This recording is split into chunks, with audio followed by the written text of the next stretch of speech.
Okay, magandang umaga sa lahat and happy Sabbath to everyone. Sa nagsaulog sa adlaw na ipapahulay, Luzon, Visayas, and Mindanao.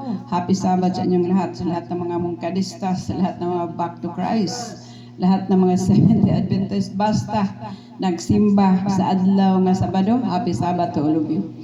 At sa ating lahat na nandito ngayon, pinapasalamatan ko una sa lahat ang ating bugtong at buhay na Diyos ng mga Diyos. Panginoon ng mga Panginoon at Hari ng mga Hari, the greatest God, Bathala, whose power is omnipotence, omniscience, and omnipresence, the God of unconditional love, the God of righteousness, the God of freedom, the God of everything in the universe, including our every lives. Yun po ang ating Diyos na pinapasalamatan, sinasamba sa araw-araw, na nagproteksyon sa atin sa lahat ng panahon. The God of unconditional love. Hindi naniningil ng kabayaran, no? Nagsisilbi ka man sa Kanya o wala, naniwala ka man, nagsisimba ka man o hindi. But God is unconditional love. Binigyan pa rin tayo ng mabiyaya sa araw-araw. Hindi mo kailan, no? Dito mo ikalimod kung sa Bisaya pa, na kahit maswile kang anak kung sa mga magulang pa. Ngunit ang ating Diyos, ng mga Diyos, unconditional love, nagpatuloy sa pagbibigay sa atin ng biyaya sa araw-araw, hangin, tubig, pagpatubo ng mata ng matang sikat, liwanag ng araw, nga kung kahit isa ay mawawala dito, hindi po tayo mabubuhay. Palagi ko itong babalik-balikin, no? Kasi para mag-sink sa kaisipan ng tao kung gaano pala tayo kamahal sa Diyos ng mga Diyos, no? Na kung naniwala ka at hindi, ngunit ang kanyang pagmamahal ay pinapadama sa iyo lagi. At gusto ko pong ipaabot sa lahat mga kapatid kasi gusto ko ring ipaalam na balik na tayo sa ating programa. Gusto kong i-subscribe mo yung YouTube channel ko, no, Mercedita Redoble at Mercedita Redoble yung channel ko sa YouTube. At sa ating follower ko Bathala, kung Immortal White Church of Enoch Elijah, makita mo yung ating mga videos, ang ating mga gawain para sa makadiyos, no? Ina-anunsyo din natin ang ating pakipagbaka sa bansa na wala tayong ibang suportahan. Kung sino yung kumikilos para sa bansa, hindi tayo mag-idolatry, no?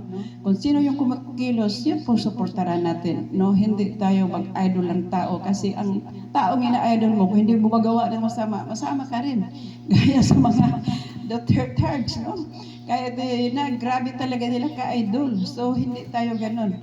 Kung sino yung gumagawa ng tama, doon, yun po ang ating suportaran. Yan po talaga ang tama. Kaya nandito tayo sa liwanag, nandito tayo sa katotohanan, at nandito tayo sa Diyos ng mga Diyos. Kaya kung sino yung gumawa ng tama, at sino yung gumawa ng katotohanan, yun ang ating suportaran, no? Kahit pa sa gobyerno natin. Bakit sinusuportaran natin si Mungpong? Kasi nakita natin na marami siyang ginagawang tama. Kung hindi siya gumagawa ng tama, hindi naman tayo sumusuporta doon. So, ganun lang. Sa ating paniniwala, lalo na sa mga lahat ng klaseng mga religion, gusto ko lang ipaabot sa inyo na ang relihiyon ay hindi naman talaga yan makapagligtas sa atin. Isa lang yan gabay o guide para makalapit ka sa Panginoon. No? Pero kung tutuusin, God is within us.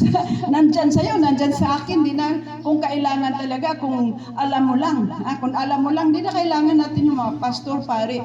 Kung alam lang natin, aware tayo na ang Panginoon ay nandito na po sa loob natin. Ang ating kailangan ng i-tune in natin, i-dial natin ang mga sarili natin. Sa anong frequency? Of course, the frequency of love, unity and compassion, katotohanan at liwanag. Doon natin i-channel ang sarili natin. Hindi tayo mawawalay sa Panginoon. Isang prueba na gusto kong ipaabot sa inyo na hindi kailangan natin na talagang panatik tayo sa ating mga reliyon. Kasi alam nyo ba, na kahit isang pamilya, nanay, asawa, tatay, hindi makaligtas sa asawa niya, ang anak hindi naman makaligtas sa ina, dahil kanya-kanya. So, ibig sabihin, kahit magkasama kayo ng relihiyon, magkasama kayo ng pamilya, pero hindi nyo mailigtas ang bawat isa dahil sarili mo. Yung puso mo lang ang makapagligtas kung paano mo tinanggap ang Diyos mo, paano ka gumagawa ng katotohanan, paano ka naging mabuti sa kapwa mo. Yun po ang magkatanging makapagligtas sa iyo. Ang pag-ibig na iniwan sa atin na legacy ng Panginoon Kristo na siyang itinuturo ni Sir Pamatong sa atin na ating sundin upang ating makamit ang gusto nating maabot sa buhay, no? So hindi pala relihiyon, hindi kung anumang klaseng uri ng tao ka. Kung ano ka mang klaseng tao ha, Arabi ka man, o anong Amerikano ka man, Pilipino ka man, Mandaya ka man, Cebuana ka man, Tagalog ka man, hindi yan ang basihan. Ang basihan kung meron ka bang pag-ibig sa Diyos, meron ka bang pag-ibig sa kapwa, ha?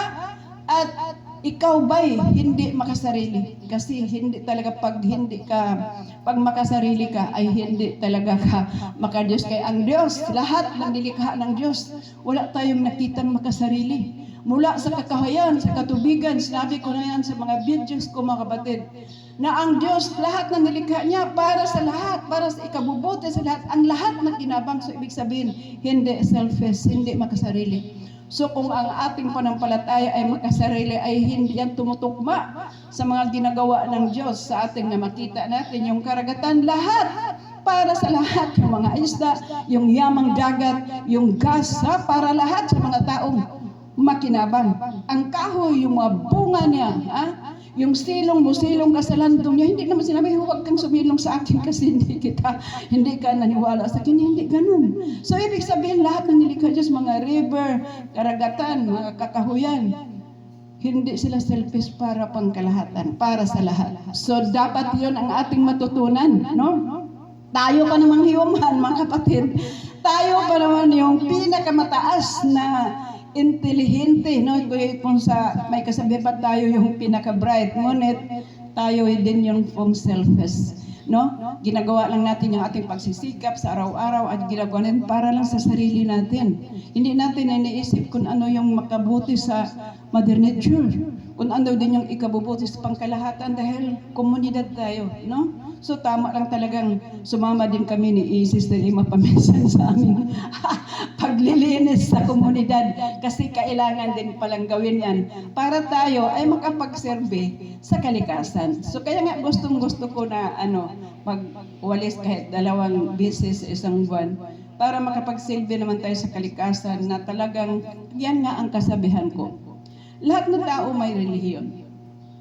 Pero bakit hindi itinuturo sa relihiyon na mahalin ang kalikasan? Alam natin kalikasan is God and God is kalikasan. Pero bakit tinatapunan natin ang kalikasan? Ha? Ano ba palang tinuturo natin? Kung mahal natin ang Diyos, mahalin natin ang kalikasan dahil ang kalikasan ay likha ng Diyos. Pero bakit pinagtatapunan natin ang mga basura?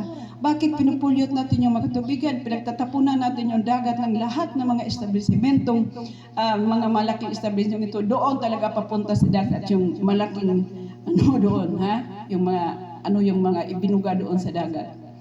So, sinira natin mga kapatid. So, yun lang po ang aking konting mensahe para po sa araw na ito, na sana tayo ay talagang matutong magmahal sa kalikasan. Kung mahal natin ang Diyos, mahal natin ang kalikasan, mahalin natin ang kapwa, at gumawa tayo ng kabutihan, hindi lang para sa ating sarili, of course. Kasi from within, sumula sa atin, sa ating family circle, sa ating mga relatives, sa ating komunidad, sa ating lahat na pangkatauhan, dahil come from within and goes outside. So kung gumawa ka ng kabutihan mula sa sarili mo, sa iyong pamilya, then papunta na po sa ibang tao. Yan po talaga ang parang araw, no? From within goes outside. Yan po ang gagawin natin at wala tayong problema. Dahil kaya pala unawaan ko na bakit interfaith and bulwark of Bathala immortal white charge of Enoch and Elijah. Dahil hindi tinitingnan sa bulwark o bathala kung anong klaseng relihiyon ka. Ang importante na akay pag-ibig, na akay pagkakaisa. Kasi yun ang utos. Ha? Unity and love. Importante talaga ang love. Kaya nga yun ang habilin ni Panginoong Kristo. Kasi yun lang po ang daan. Daan natin kung anong gusto natin na makamit sa ating buhay. No? Ang iba gustong i-rapture. Ang iba gustong makamit ng buhay na walang hanggang. Nakasama itong katawan natin. So ang atin lang pong daan, pag-ibig. Kaya binabati ko si Gerald Moncado sa kanyang Man's Moral Concept. Napakagandang aral, hindi lang siguro nasunod, no, at naunawaan. Si Father Lahi sa kanyang sukdulang kabutihan, sa kanyang sukdulang kabutihan sa banal na pag-ibig, na kung yan ay sundin sa lahat ng mga membro, wala nang problema. Kasi mapagmahal ka, ikaw ay makipagkakaisa, maunawain, nandyan na lahat. At si Sir Pamatong na siyang tinuturo at parang gumising sa ating pagkapanatiko na mangyari tayong maging open-minded tayo, titingnan natin ang lahat. Dahil ganun po ang lahat ng likha ng Diyos, hindi makasarili, kundi para po sa lahat. So, pasalamat tayo at pasalamat din ako kang Sir Kawaldi Carbonell, no? Kasi ako ay naniwala lang naman talaga sa Diyos. Kung ano yung mga programa, hindi natin pangunahan, no? Kasi siya lang kagaya din kay Sir Pamatong noon. So lahat ay pinaubaya ko sa bugtong at buhay na Diyos ng Diyos Panginoong Bathala. Ako ay nagpasalamat kay Sir Kawaldi, kay Sis Jen, sa kanyang buong pamilya, kay Brother Nestor, sa kanyang pamilya, at sa mga Ubana family, Olarte family, Sister Ima, sa ating pagkakaisa, sa ating panampalataya na tayo'y gumawa ng kabutihan, pakipagkakaisa sa lahat ng mga tao, sa ating kapwa, at to be kind to everyone. So yun lang po ang aking mensahe para sa umagang ito. Maraming salamat and happy Sabbath to everyone.